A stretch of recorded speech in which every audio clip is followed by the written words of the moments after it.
Out of all of the rides built by Universal Studios over the years in Florida, only one has survived since the very beginning. Tucked away in the corner of the park, E.T. Adventure still holds a special place in the hearts of many theme park fans. And despite the many difficulties it's encountered over the years, and the many newer, flashier attractions that have sought to dethrone it, this ride has somehow endured over more than 3 decades. But when so many other attractions have fallen to the wayside since Universal's opening, why has E.T. remained? Well, let's take a look at the history and the legacy of E.T. Adventure, Universal's iconic ride that's outlived the rest.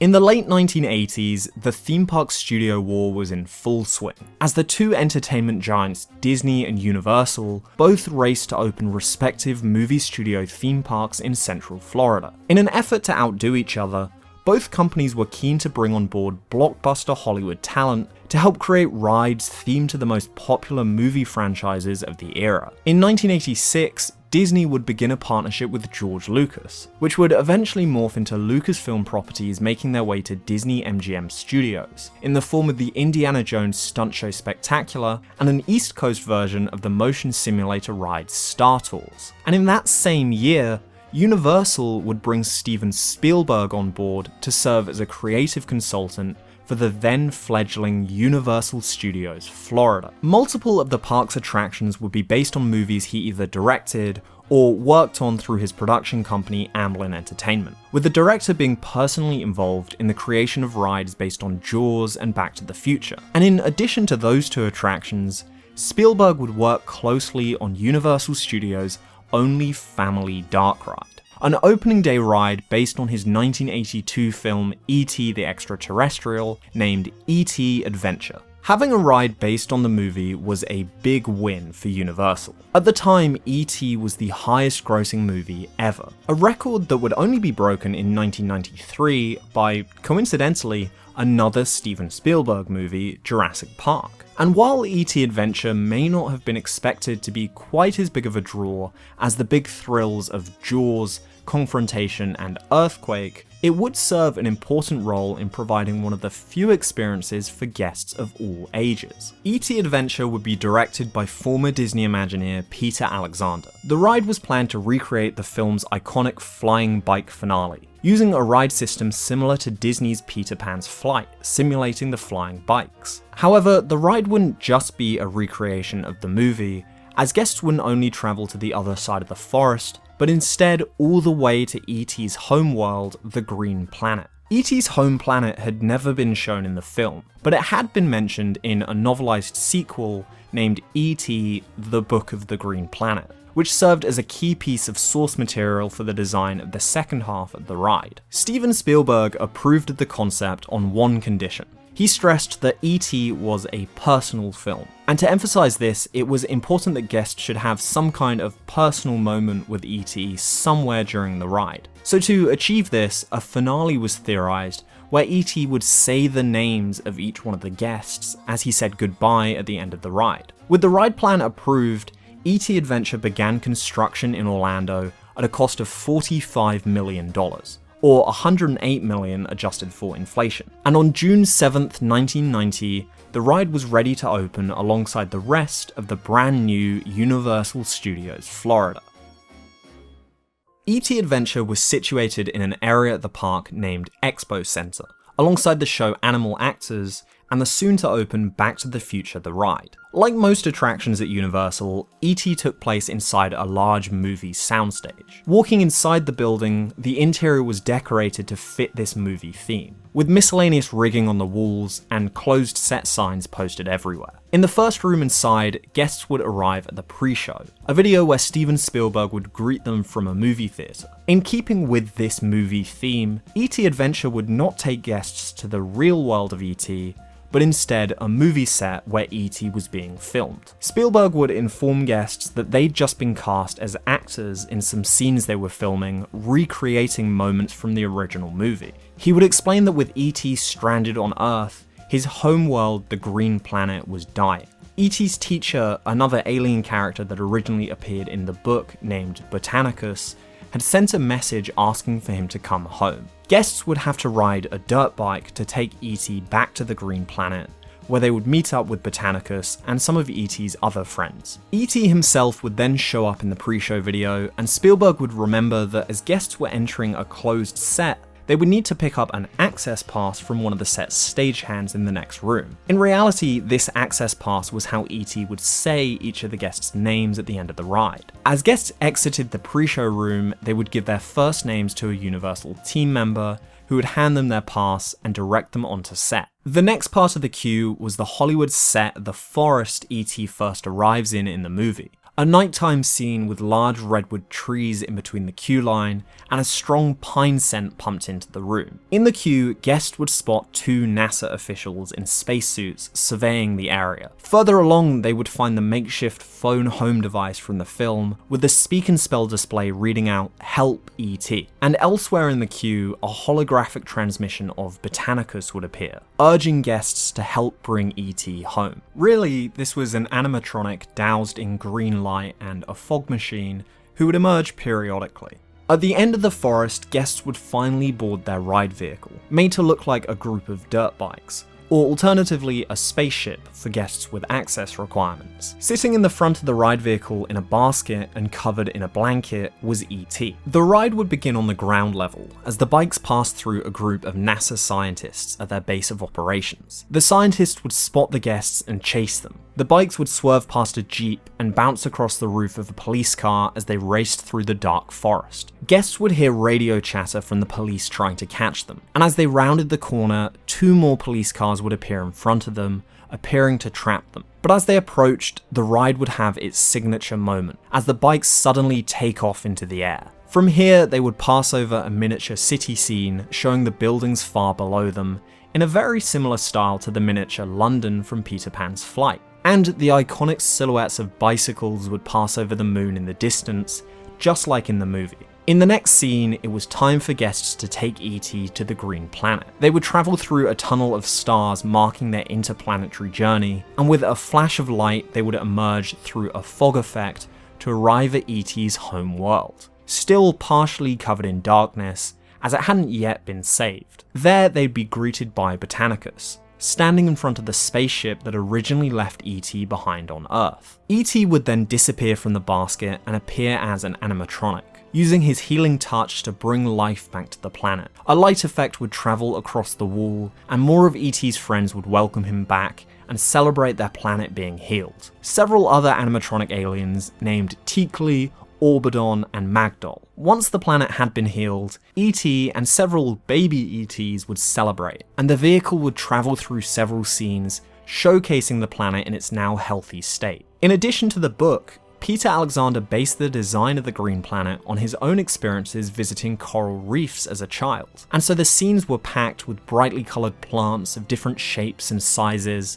many of which animatronics themselves, all moving around and dancing as the soundtrack swelled. Finally, E.T. would appear once again, thanking guests for their help, and read out their names one by one, bidding them goodbye as their bikes returned to Earth for the end of the ride. Guests would then exit through the gift shop named the E.T. Toy Closet, which contained a handful of photo ops themed from scenes from the movie. E.T. Adventure was well received by many guests, who loved being able to step into the world of the hugely popular film. However, E.T. Adventure's popularity in the early days of the park may have also been exaggerated by the fact that it was one of the few rides at Universal that actually worked on opening day. Universal's opening day was a complete disaster, with the park's three biggest rides suffering major technical problems, some of which required multi-year overhauls to fix. And while E.T. did manage to get off the ground, it too went down intermittently throughout the day, with the queue reaching over 2 hours at points, which, by the way, for 1990 was a very long time. Once the park did get up and running though, E.T. Adventure quickly found its spot as a beloved family dark ride. And the following year, Universal also brought the attraction to the West Coast, as they sought to add the very first standalone ride to Universal Studios Hollywood. And as the ride settled into its life in Florida, Universal would make several updates to its theming and format over the years. Sometime early into the ride's existence, the spaceship ride vehicles were removed, as most guests almost exclusively chose to ride on the bikes. In their place, Universal added new wheelchair-accessible bike vehicles. In around 1992 or 93, the movie set angle of the story was dropped, and guests would no longer be actors, but real people who had to help bring E.T. back home. The film set theming in the pre-show rooms was replaced by production photos from the movie,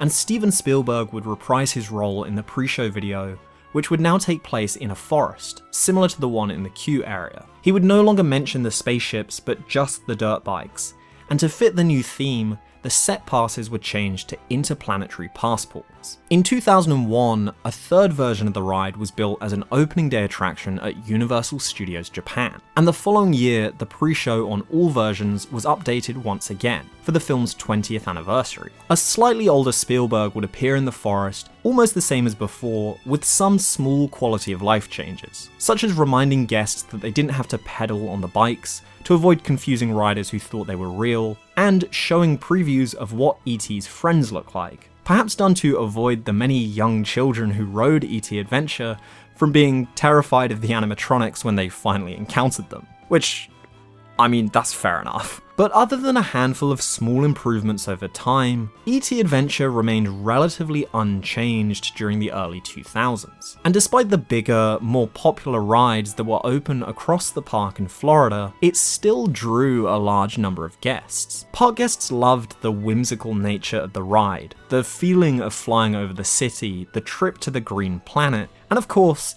E.T. himself. But as loved as he might have been, trouble was brewing for E.T.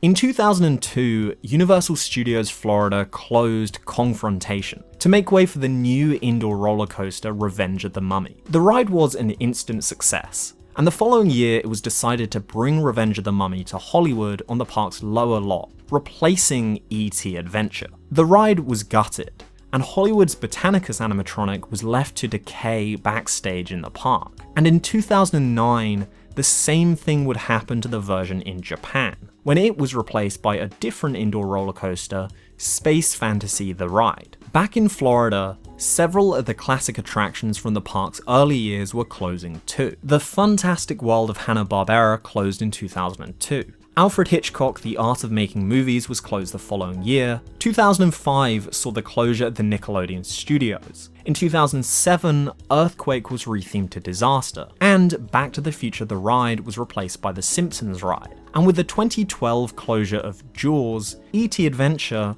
alongside the Horror Makeup Show, were the only opening day attractions left in the park.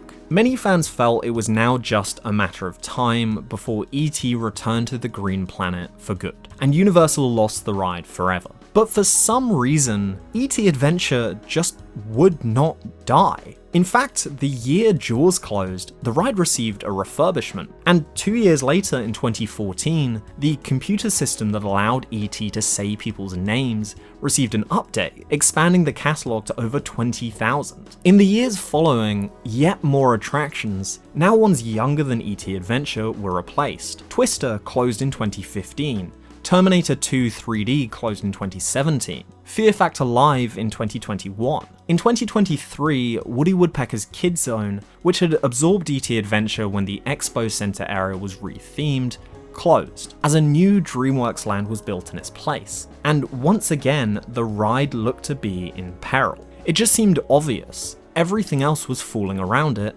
so E.T. must have been next in line.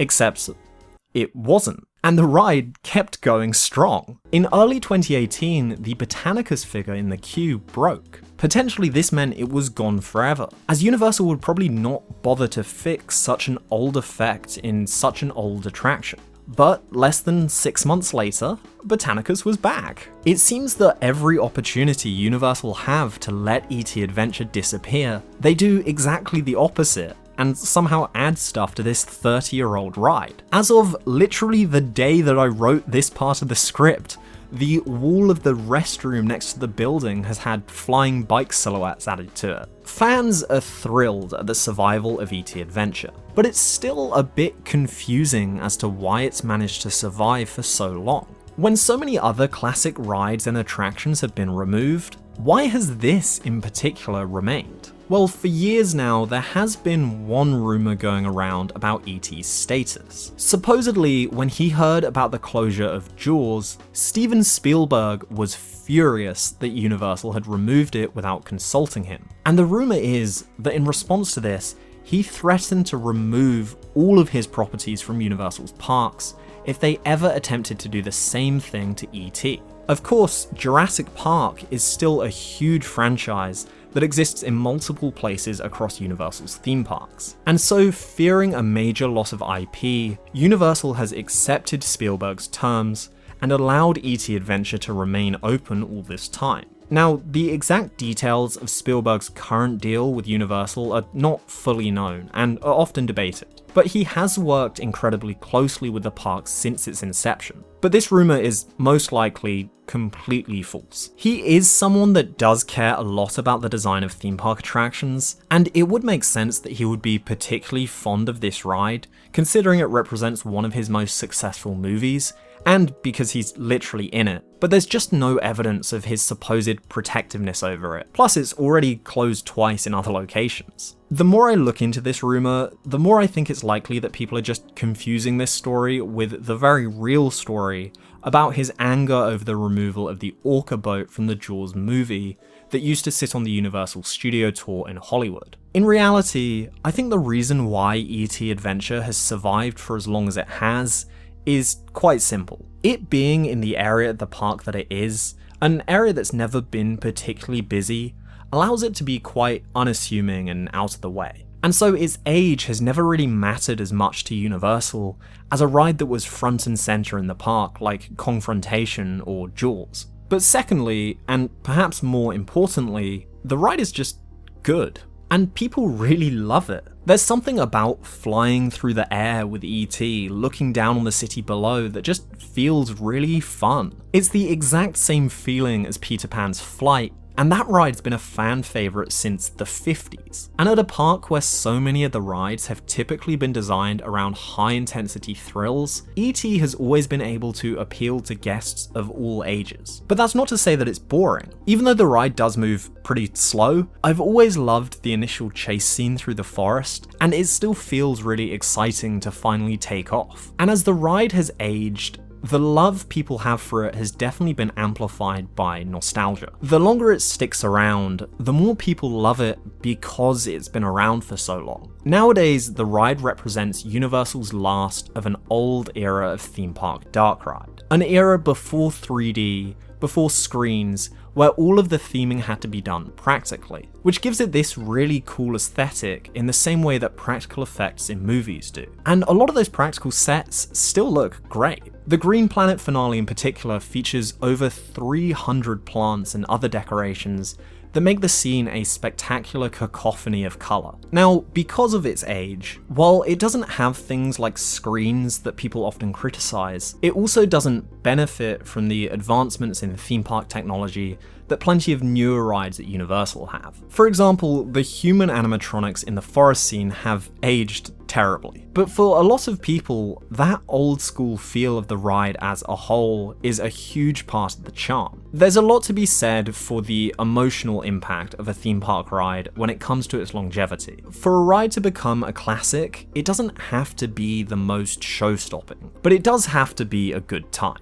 And ultimately, that is why E.T. has outlived everything else. In the modern era, E.T. Adventure has achieved a cult status, with fans who regularly express their love for the classic attraction. One of my favourite stories is that since 2019, a group of dedicated Universal fans celebrate the annual Tony Day at E.T. Adventure, where they all meet up to ride the attraction, saying that their name is Tony when it's time to get their interplanetary passport, so that E.T. has to say goodbye to ride vehicle after ride vehicle full of Tonys. I've also seen this done recently in a TikTok video with the name Chuck, and this just never gets old.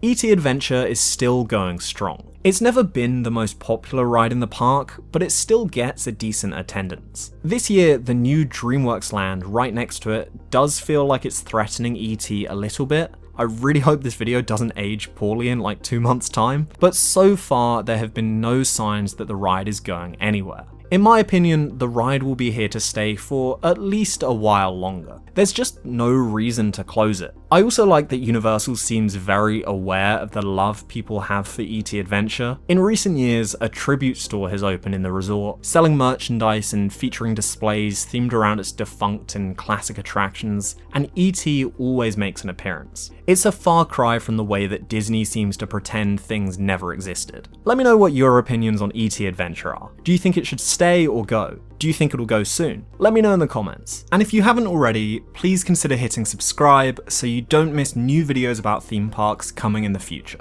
Other than that, if you're new here, maybe check out some of my other videos about theme park history, and as always, I'll see you next time.